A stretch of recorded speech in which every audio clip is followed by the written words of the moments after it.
as U.S.-Chinese tensions continue to grow, I think it's becoming abundantly clear that the United States is incapable of competing with a rising China head-to-head. And by that I mean, we see how China deals with the rest of the world. It deals with the rest of the world by trading, by doing business, by building massive infrastructure projects that benefit both China and their partners all around the globe.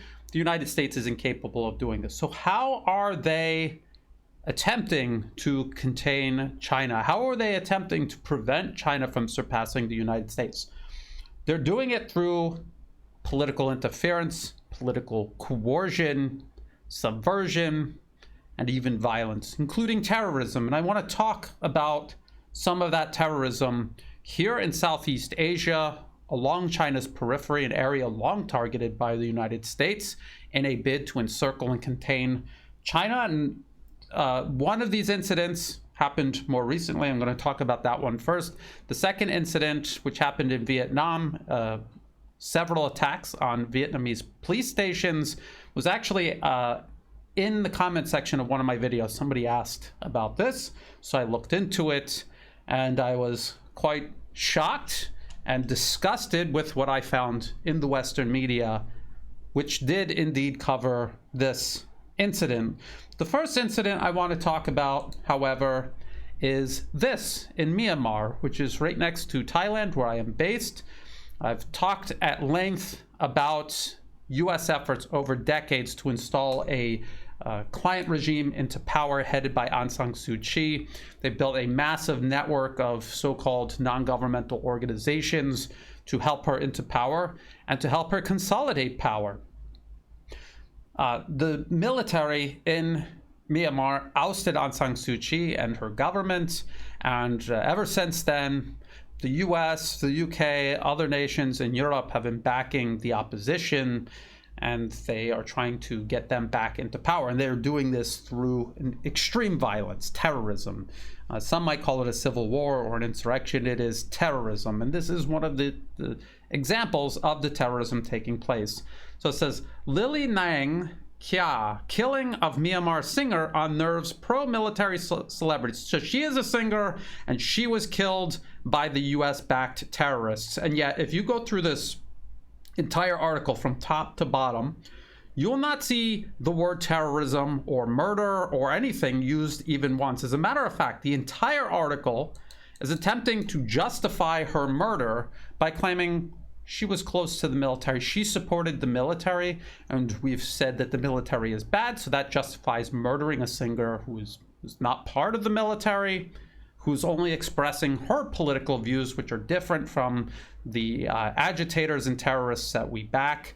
So it was okay to kill her. I mean, this is what the BBC article is essentially saying. Now, if we go to the BBC article and read from it, it says, Myanmar singer Lily Nang Kya died in Yangon Hospital a week after being shot in the head, allegedly by gunmen opposed to the military she championed.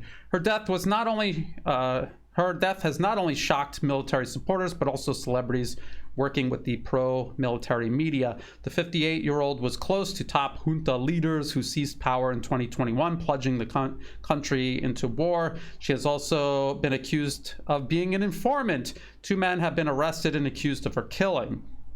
Now, they're murdering her for her political views, and they're murdering people to help advance their political agenda. This is the textbook definition of terrorism. This is the definition of terrorism under international law, yet the BBC never talks about this. The BBC doesn't, throughout the entire article, cite any human rights organizations like Human Rights Watch or Amnesty International, who you would think would condemn this, because this is outright terrorism. This is murdering a civilian solely because of their political beliefs. Political beliefs that the West doesn't like, but political beliefs nonetheless. These people who murdered her were not doing it in any sense of self-defense.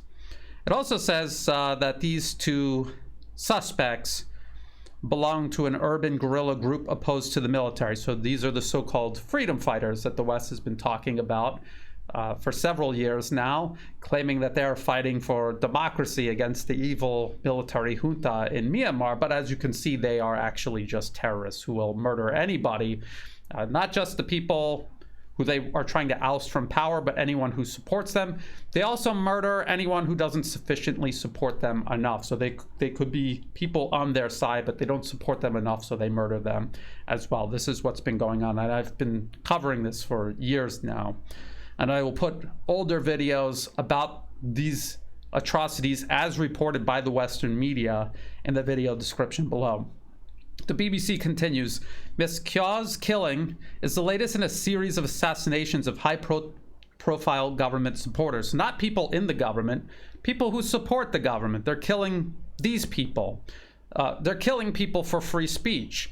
4 days before she was attacked, a well-known nationalist and pro-military supporter, Tint Nguyen, was fatally shot in the head while at a tea shop in Yangon, the city's main city. He had been in hiding after surviving a shooting last summer. So again, this is outright terrorism. The opposition that the US is backing, the opposition the US wants back into power, is carrying out systematic terrorism across the entire country. Then the BBC goes on and talks about how the opposition celebrated this singer's death on Facebook, of all places. It says, a famous songwriter, Aung San, who is a pro-democracy supporter, had been embroiled in a long-standing social media row with Ms. Kya. He was arrested last week after liking a photo of her lying in her car after being shot in the head, mind you. BBC doesn't remind readers of that. Death is sad, he posted on Facebook. But because there is personal hurt and hatred, I clicked satisfied. Isn't that nice? So the BBC calls him a pro-democracy supporter, and the BBC repeatedly throughout this article refers to the opposition as pro-democracy, yet they're murdering people for their free speech. They're celebrating the death of their political opponents solely because they have different political views. Is that consistent in reality with democracy? The obvious answer is absolutely not. So there's two things I want to point out here. First of all, obviously that goes completely against Facebook's terms of service and all of their policies about abuse and promoting and cheering on and glorifying violence. And yet this is the norm in Myanmar. The opposition in Myanmar on Facebook, they have free reign. They are allowed to say anything they want. They could threaten people. They can celebrate death, and their accounts will always be safe. And anyone who supports the government in Myanmar, they will be banned. This is from 2021. Facebook's ban of Myanmar's military will be a test of the true power of social media platforms. And so what you see here is Facebook playing a prominent role in controlling the flow of information inside Myanmar. Myanmar, like many nations in Southeast Asia, has utterly failed to protect their information space. It is dominated by US-based social media platforms, which openly work with the US State Department to advance US foreign policy objectives. Facebook in Myanmar is deleting anyone who is pro-military, and they are allowing the opposition to get away with anything that they want, including cheering on terrorism, threatening terrorism and cheering on terrorism, even though it's obviously overtly against Facebook's stated terms of service and policies on the use of violence or the promotion of violence on their platform. The other thing that I want to point out is this use of the word pro-democracy. It's very clear that the BBC and others across the Western media use the term pro-democracy simply to describe anyone the West is supporting that is helping the West advance their foreign policy objectives, and anyone who is obstructing them, they are anti-democracy. It has absolutely nothing to actually do with democracy, human rights, or freedom. We can clearly see the opposition in Myanmar is not upholding any of these so-called values the West claims it stands for. Very clearly, they stand for the exact opposite. So that's Myanmar. This utterly disgusted me, and this isn't the first time I've seen the BBC doing this. The BBC does this here in Thailand regarding political violence. They will cheer it on, they will justify it, they will spin it, or they won't even cover it when the Western-backed opposition is carrying out violence. When, say, the Thai police react to this violence, they will act as if the Thai police, out of nowhere, for no reason, is reacting violently to what they will try to depict as peaceful protesters. They've done this many times, even back in 2010, when the US-backed opposition brought war weapons into the streets, rifles and grenade launchers, and the BBC attempted to depict it as the Thai military cracking down on mostly unarmed protesters, which is an admission that at least some of them were armed, and they were heavily armed. Now, I want to get into the next example of terrorism. All of this took place just this month, June 2023. This is in Vietnam. This is Radio Free Asia. This is funded by the US government, is a US government-funded media platform. We're talking about June 11th, 2023. Armed group attacks Vietnamese police stations, plural. 39 people arrested.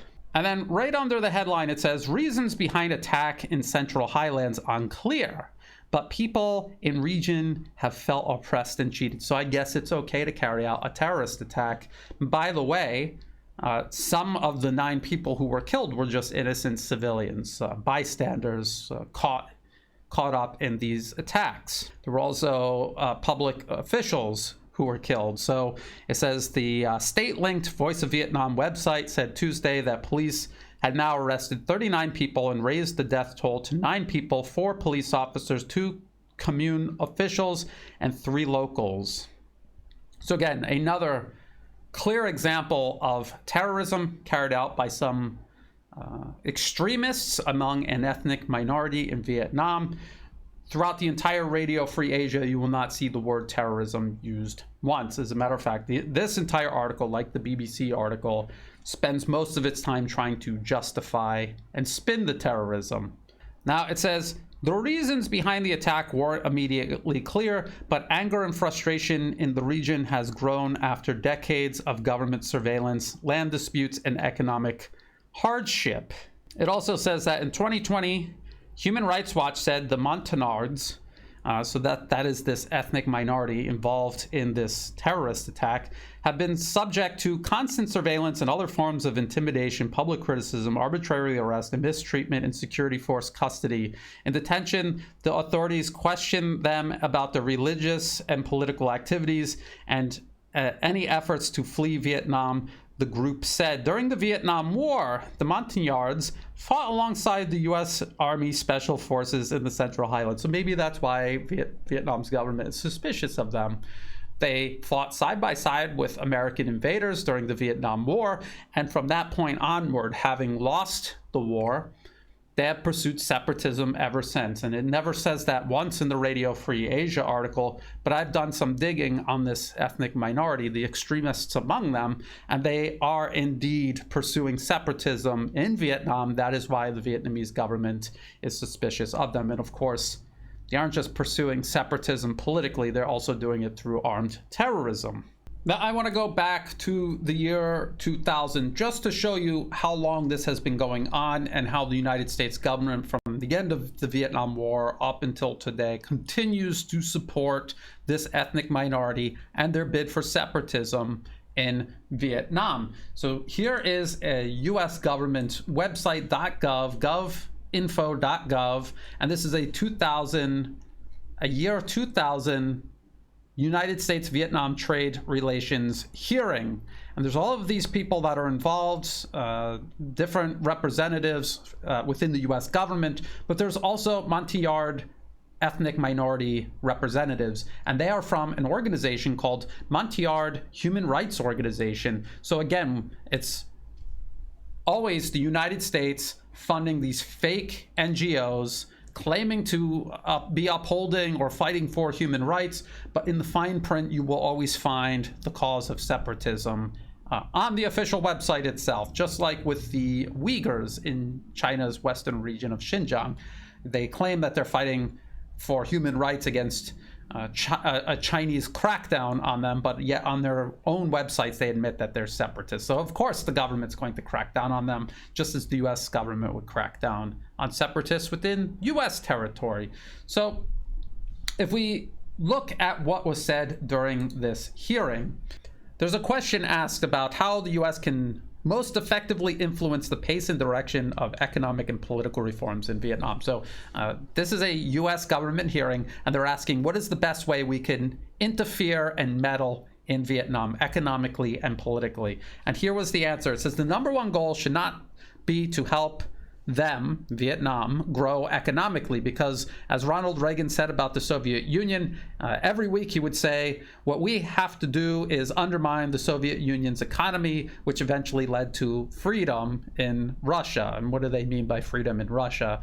That was at the collapse of the Soviet Union. Remember, this hearing was in the year 2000. Russia was still trying to recover from the collapse of the Soviet Union and build itself back up. And it was still being preyed upon by the United States, by the United Kingdom, by the rest of Europe at that time. It also says what we must do instead is what Ronald Reagan did: support those people in Vietnam and in that region who seek democracy, and support communications with the people of Vietnam themselves, who are for a more free and open democratic society. We have lots of avenues open to us. We should have major efforts through the National Endowment for Democracy and bolstering Radio Free Asia and so forth. That is the way to bring a better, more peaceful and freer Vietnam. Of course, they have been undertaking these efforts. This human rights organization, by the way, admits on their own website that they work with the National Endowment for Democracy, that they receive money from the US government. And of course, Radio Free Asia, their role in all of this just this month regarding terrorist attacks carried out by Montagnard terrorists, separatists and terrorists. Their goal is to whitewash the terrorism and make it out as if these US proxies are actually victims rather than just terrorists, and yet again a vector for US interference in Vietnam's internal political affairs in violation of international law, and more specifically the UN Charter. Now, there is a testimony given by one of these Montagnard representatives, actually of the Montagnard Human Rights Organization. They gave testimony in this 2000 hearing, and this is what they said. The United States government is the only hope to get our Montagnard people out of Vietnam and help our Montagnard people who remain in the Central Highlands to have the rights to live and have the opportunity to develop their lives. And of course, by that, they mean to not be part of Vietnam, to just carve off territory from Vietnam and have their own independent, autonomous region, so that they can be part of the process of breaking up, dividing, and destroying Vietnam. So we have U.S. representatives admitting they want to interfere in Vietnam. They would like to see it collapse and be overthrown like the Soviet Union was. And then you have representatives from U.S.-funded human rights organizations claiming that they seek separatism in Vietnam, and they are working with the United States government to do so. So that was in the year 2000. This is the MHRO website today. And of course, under accomplishments, everything is about them in Washington, D.C. working with the U.S. government. And then there's a part here, if you just, National Endowment, you'll see National Endowment for Democracy mentioned by name, and in what context. They had an event, a small group meeting with selected Montagnard participants and the Montagnard Human Rights Organization. This is their website. United Montagnard Overseas and guest speakers will share information, seek your ideas, and encourage discussion about the topics of Montagnard self-determination, self-governance, and models of autonomy around the world. MHRO will share information about its research and the development of the legal document, the Montagnard Framework for Freedom, and its efforts with the National Endowment for Democracy and U.S. Institute of Peace and other U.S. government organizations. So there you have it. So that was back in 2000 from the Vietnam War. They were fighting alongside U.S. invaders, to the 2000, where they were openly working with the U.S. toward regime change in Vietnam, regime change and separatism, up to today, where you see on their website, they're still working with the U.S. They are funded by the U.S. And militant Montagnards in Vietnam are carrying out terrorist attacks in pursuit of separatism. And then going back to Radio Free Asia's article, now that you can see that the US government is behind this group from Vietnam War all the way up to present day, funding them, helping them, working with them, encouraging them, now you can understand why Radio Free Asia isn't going to call it terrorism, why they're going to try to justify this terrorism and spin it as if it's somehow justified. And again, I just want to point out to you, in the title alone, armed group attacks Vietnamese police stations, 39 people arrested. This is terrorism, and yet right under the headline it says reasons behind attack in Central Highlands unclear, but people in region have felt oppressed and cheated. This is an attempt by US government funded media to justify terrorism. That is what that is, and that is what the entire article is. That is what the BBC did, reporting this singer's murder by terrorists in Myanmar. They attempt to spin, justify terrorism. That's what they're doing. That's what the BBC does. That's what Radio Free Asia does. That's what the Western media does. So we see two examples, just two of many, of Western state media organizations reporting terrorism, but not calling it terrorism, and in fact working very hard to convince readers that this terrorism is somehow justified. The US does this all across the globe. Everywhere they go, they were doing this to China itself. They have been doing this to Russia itself. The Shanghai Cooperation Organization has openly talked about stopping US interference among member states. They openly refer to this type of interference as attempted color revolutions, and they've talked about working together to prevent foreign forces from instigating these color revolutions. That is something that has come out of the Shanghai Cooperation Organization. Now, Southeast Asia is organized into ASEAN, the Association of Southeast Asian Nations, ASEAN, and they have fundamental principles which first and foremost include non-interference in each other's internal political affairs, and yet collectively ASEAN is being impacted by foreign interference from the collective West.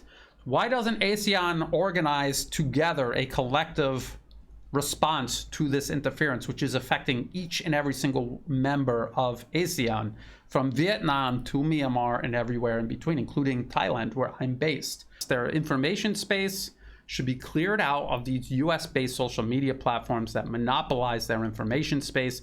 They should create their own individual social media platforms that they can control within their information space, and they should work together collectively to encourage the security of ASEAN information space and protecting it against foreign interference, including from the West. They should also work to cut off the flow of money from the United States government, the British government, the European Union, all of that money flowing into Southeast Asia, into each and every one of these countries, backing these opposition groups, some of them separatists, some of them even terrorist organizations.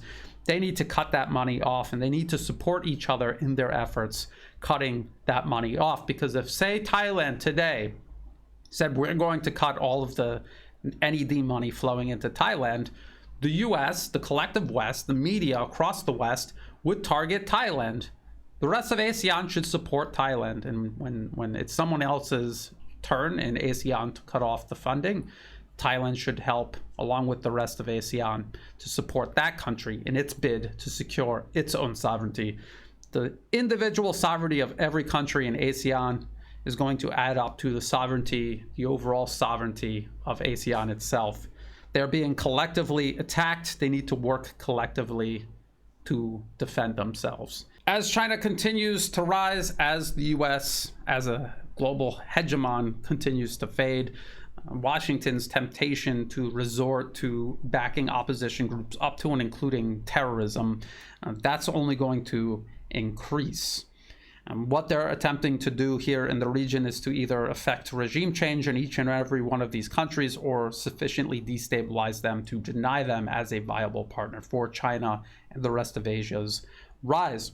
Only time will tell whether Southeast Asia, which is being collectively targeted by the West with this type of interference, again, up to and including terrorism, whether they're going to collectively work together to fight back or not.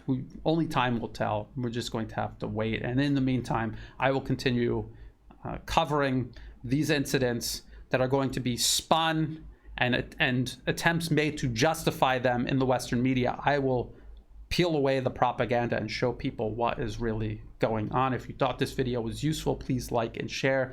Think about subscribing. It's free to do. It helps the channel grow. Check the video description below for other places you can find and follow my work.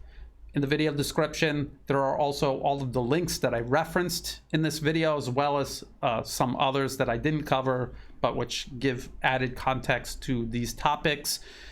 There are also ways in the video description below where you can help support my work. I do not monetize my YouTube channel. If an ad pops up, feel free to skip it. It's not helping me out at all. If you do want to support my work, please do so through Buy Me a Coffee and also Patreon. Again, the links are in the video description below. And for everyone who has been helping out, whether it's month to month or one-time donations, or even if you're just sharing my work with others, that all greatly helps. That is what makes this work possible. So thank you. And as always, thank you for watching.